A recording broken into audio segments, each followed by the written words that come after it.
Hey, welcome back to the Game Room. So after 5 years and every goal met, this week ends Game-Rave's successful run on Patreon. I touched on this back in March, 3 months ago, but already now that the final pieces have been put in place, it's time to discuss it on a more granular level. First and certainly foremost is a huge, ginormous thank you to everyone who supported me on Patreon, regardless of time and or contribution.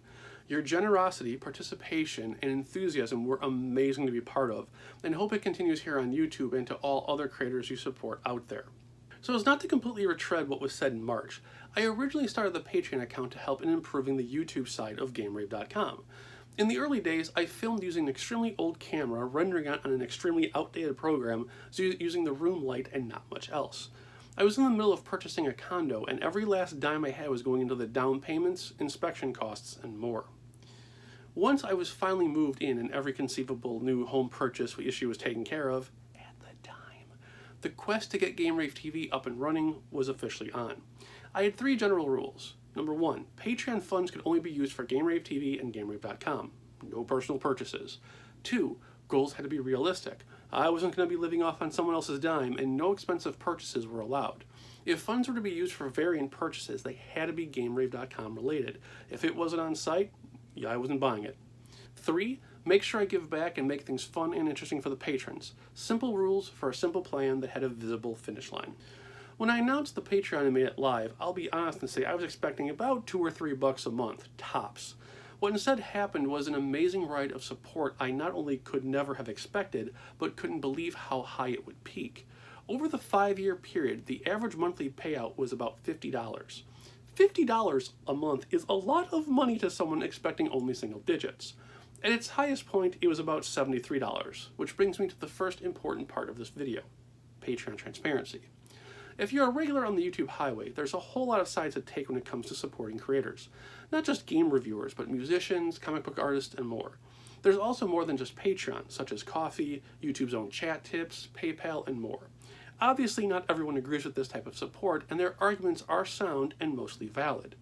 The validity comes from creators who abuse the concept of what is essentially a cyber tip jar. Some folks, who shall remain nameless, spend their streams and episodes quite literally begging for money from people. Some folks even told their viewers it was their fault if they failed to make their bills.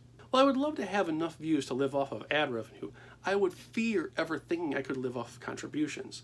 It's not only terrifying from a responsibility angle, but it requires an unhealthy amount of trust in your internet provider, the platform you're producing content on, and the willingness of the viewers to keep opening their wallets. If any one of those support structures disappear, your livelihood goes with it. Between you and me, I'll stick with the real graphic designer job I have. Getting back to the point, after 5 years, Game-Rave's final Patreon payout was just shy of $3,000.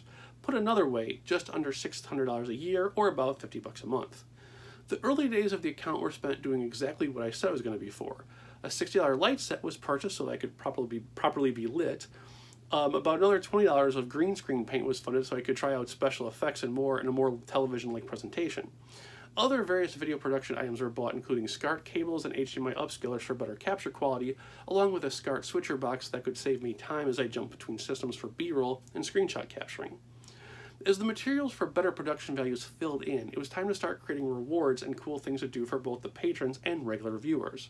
The first rewards project that I've touched on previously was the Lightspan Homework Pack. This was an incredibly fun time as it involved actually printing homework assignments and lessons from teachers' manuals in the Lightspan series, something that hasn't been done for over 20 years.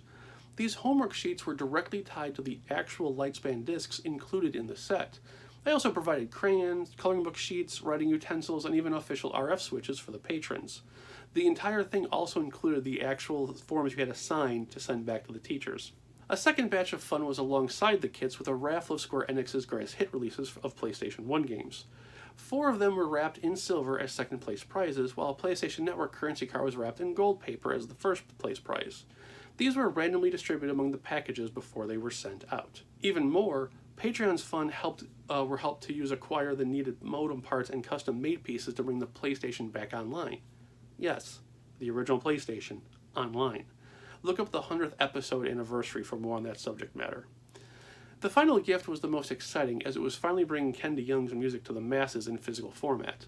The CDs were limited to just 50 copies, professionally printed and shrink-wrapped for that new CD feel.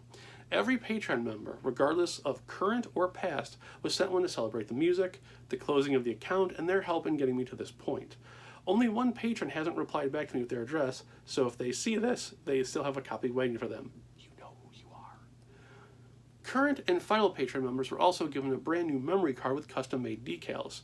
What makes the card special is that each one comes with a single save file from the Lightspan Online disc, tied to each patron's name or online moniker.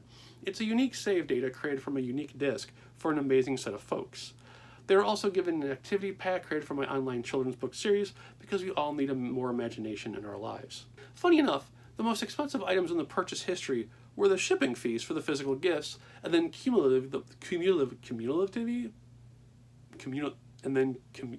Funny enough, the most expensive items in the purchase history were the shipping fees for the physical gifts, and then cumulatively... This is like the 5th time I've tried saying that word. Funny enough, the most expensive items in the purchase history were the shipping fees for the physical gifts, and then cumulatively the monthly fees for Adobe Cloud.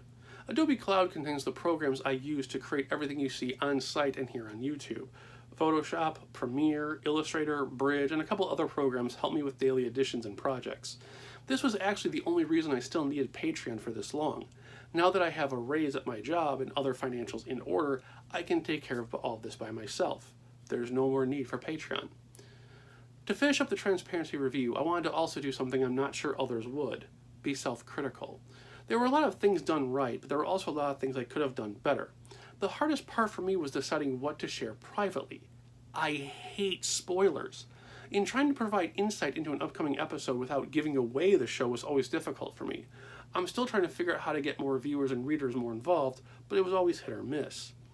The biggest failing came into play with something that's actually been a quirk in my social media posts specifically. I'd post a question looking for a response, and all I would get were likes and emoji responses. No actual answers. That's on me though. Probably the biggest failing was the severe lack of library updates. A problem in having a full set and being down to just the nitty-gritty of variants is that there's no journey to be shared with your fans. As time went on, the behind-the-scenes became the same 3 posts, just with different dates on them. The best feeling, though, is that knowing that so much was able to be given back to the patrons and viewers. The few rare demos or variants purchased with funds have been properly archived and cataloged with redump.org, so they're preserved. I've been able to get someone else's musical creations to a wider audience, and I head into the future with a full set of open sales and the wind at my back. Game-Rave TV marches on, and my work in cataloging the entire variant full set of the PlayStation library giddily continues on. So what does the future hold financially? Well, when it comes to crowdsourcing, nothing. No Patreon, no coffee, nothing like that. While ad revenue is nice, even that's been abused to high heaven. Plus, with how small my subscriber base is, I'd rather let them watch in peace and not be subjected to ads that would make me about 3 cents a year. Maybe when I have 1 million views a month, I'll turn on ads. You never know. Down the road, I would like to get into merchandise like t-shirts and the like, but for the foreseeable future, my focus is on getting the site up to speed and keep bringing you guys amazing content and more, especially in the variants department. Oh, and one final little tidbit. Take this as you will, but in the 5 years of having a Patreon, some other crazy things have happened. Our dryer almost burned the condo down, the refrigerator and microwave have had to be replaced, we had to save up for new windows, had to have our dryer vent cleaned twice, and just recently had to have our air conditioner motor replaced.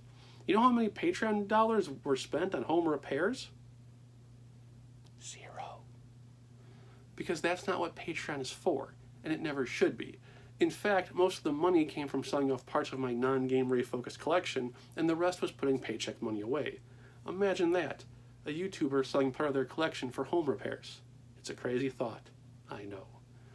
A final, giant, warm, heartfelt hug, goodbye, and thank you to all my patrons past and present. I'll be joining you guys in the support seats as I pay this success forward to other creators. The behind-the-scenes content I once shared behind a virtual wall will now be posted here on my YouTube community page for everyone to see and catch up on.